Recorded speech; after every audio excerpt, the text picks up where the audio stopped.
Hello everybody, Mannix here. Got another little knife review for you right here, right now. But first, as always, feel free to subscribe to the little bell notification if you do not want to miss weekly knife and gun videos. This is going to be on a very affordable, very mundane, simple slip joint knife from Cold Steel, the Kudu Lite. Now, the Kudu and I go back a very, very long way. I've had multiple Kudus throughout the years. I've seen all the minor changes and blade steel adjustments Cold Steel has made. But this guy came out, I believe, 2020, filming this super, super late 2024. We're almost going on 2025 now.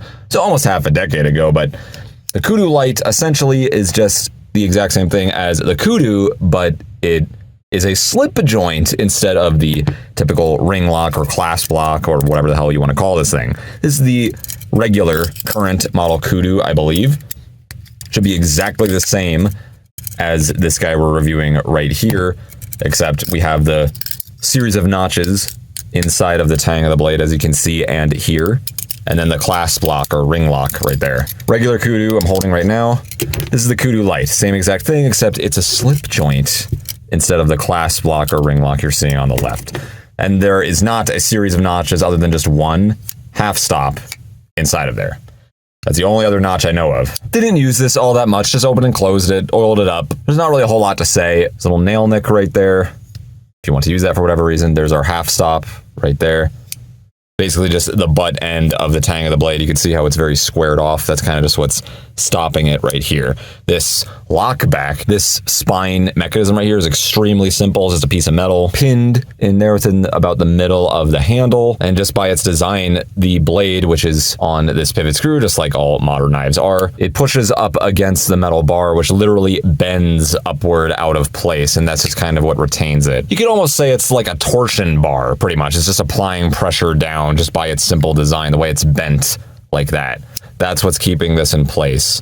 So it doesn't lock, but as you can see, there is a space right there, but rather than having sort of an L shape that interlocks within the notch in here, it just kind of rests on top of it.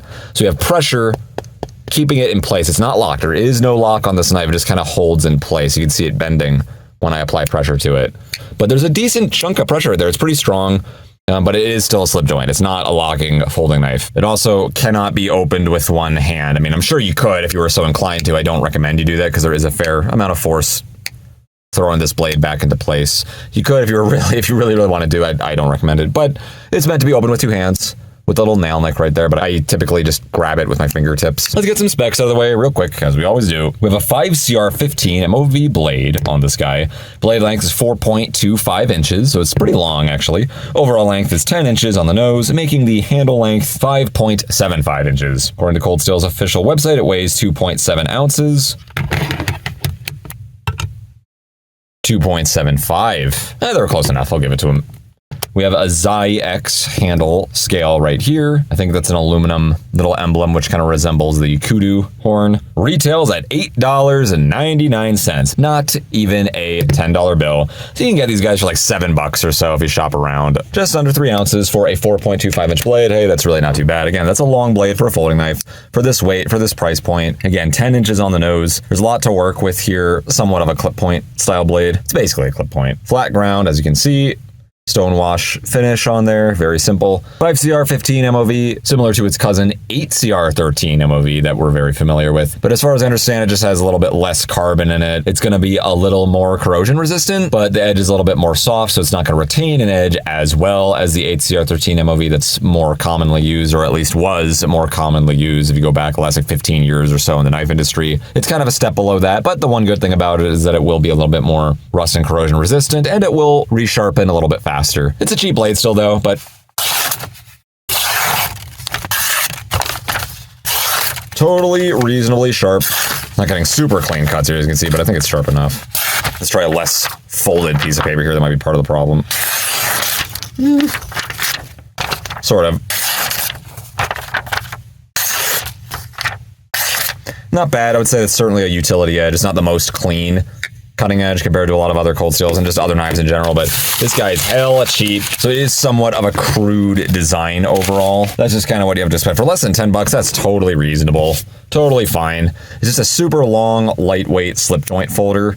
And one thing I can say about this knife, other than just kind of being like something you throw into the collection if you just want a slip joint, if you just kind of want something like the African Okapi knife, which this is designed after, but it's a step beneath that because it doesn't even have the ring lock. This is closer to the original Okapi. This doesn't even have that, but you just want like a really long slip joint. You want something like that, sort of a modernized version of the Okapi. It's got that going for it. It's extremely affordable. It totally will work just fine. And again, what I can say about this, it gets around a lot of stipulations and laws, particularly outside of the US, where there's certain countries or regions that will not allow you to have a folding knife that can be opened with one hand. If I remember correctly, Denmark is one of those countries. It doesn't have a lock and it can't be opened with one hand. That's kind of what this knife does have going for it. Yeah, they're basically downsides overall, but if you're in a region that does not allow you to have either of those things, this possibly could get around that, more or less.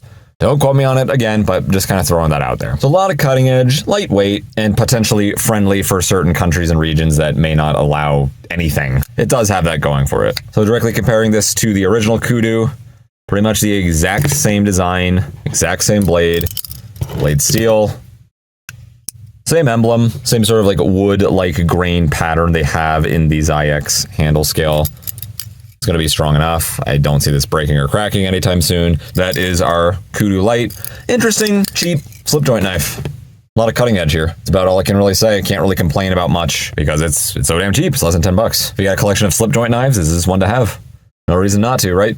Anyway, that is it. That is the cold steel Kudu Lite. What do you think of this knife? Do you have one? Do you use slip joints ever? Do you have the original Kudu? Do you have the original Okapi that the Kudu was based off of? Let us know in the comments down below. It's always interesting to hear what you guys have to say, and I always learn something from you. Thank you so much for watching. Mannix out.